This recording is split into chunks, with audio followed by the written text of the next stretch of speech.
আজকের এই কেকটা আমি কোনো রকম ডিম বা কোনো রকম ফ্রুট না দিয়েই বানালাম।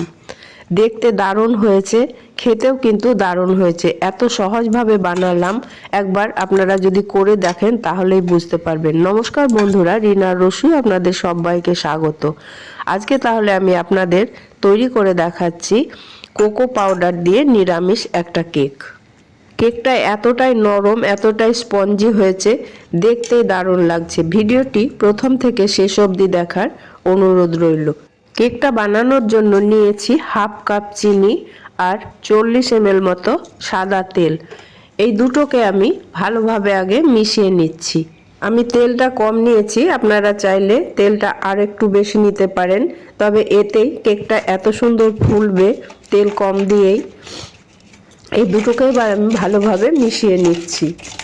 মেশানোর পরে অন্য উপকরণগুলো দিয়ে দেব। আমি চা খাওয়া কাপের হাফ কাপ চিনি নিয়েছিলাম, আর এখানে ওই কাপেরই মাপ করে 1 কাপ ময়দা নিয়ে নিলাম। আপনারা যে কোনো কাপে বা বাটিতে এই মাপটা নিয়ে নেবেন। আর এর মধ্যে দিয়ে দিচ্ছি 2 চামচ মতো কোকো পাউডার। কোকো পাউডারটা দিলে কালারটাও সুন্দর আসবে আর কেকটা খুব নরম হবে। আপনারা যদি মনে করেন ডিম বা কোনো ড্রাই ফ্রুটস দেবেন তাহলে অবশ্যই দিতে পারেন, তাহলেও খুব ভালো হবে। আমি এটা নিরামিষ করে করলাম, এটাও খুব ভালো হয়েছে। এখানে আমি হাফ বাটি মতো লিকুইড দুধ নিয়েছি, নর্মাল টেম্পারেচারে রাখা। এটাকে অল্প অল্প দিয়ে আমি ব্যাটারটা তৈরি করে নিচ্ছি। কেকের ব্যাটারটা খুব ভালোভাবে ফেটাতে হবে। যত ভালো ফেটানো হবে কেক ততটাই সফট এবং ফুলবে।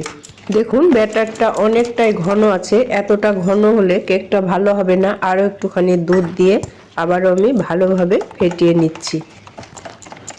কেকটা আমি প্রেসার কুকারে বানাবো, তাই জন্য গ্যাসের মধ্যে একটা প্রেসার কুকার বসিয়ে দিলাম প্রিহিট করার জন্য। আর এখানে দিয়ে দিচ্ছি 1 বাটি লবণ। এই লবণটা আমি একবার কেকে ব্যবহার করেছি, আবারও করছি। এই লবণ 2 থেকে 3 বার ব্যবহার করতে পারেন। প্রিহিট করার জন্য আমি 7 মিনিট রেখে দিলাম।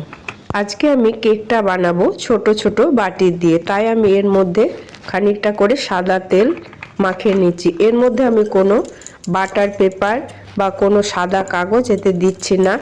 না দিলেও কেকগুলো এত সুন্দর উঠে আসবে, একবার করে দেখবেন আপনারা। বাটিগুলোই তেল মাখানো হয়ে গেছে। এবার ব্যাটারটা দেখি কি রকম অবস্থা হয়েছে।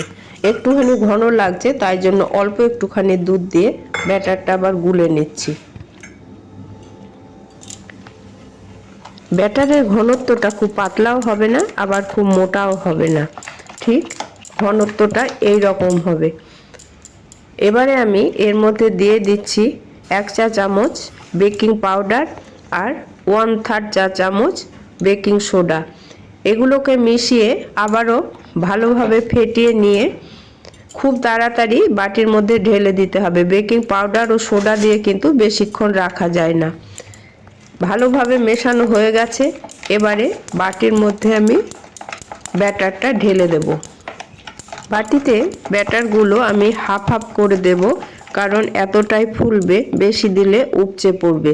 তাই জন্য আমি হাফ হাফ করে ব্যাটারটা এর মধ্যে দিয়ে দিচ্ছি। বাটিতে ব্যাটারগুলো ঢালা হয়ে গেছে, এবারে বাটিগুলোকে একটু ট্যাপ ট্যাপ করে নিচ্ছি, হাওয়া থাকলে সেগুলো বেরিয়ে যাবে। তারপরে আমি প্রেসার কুকারের মধ্যে বাটিগুলো বসিয়ে দেব।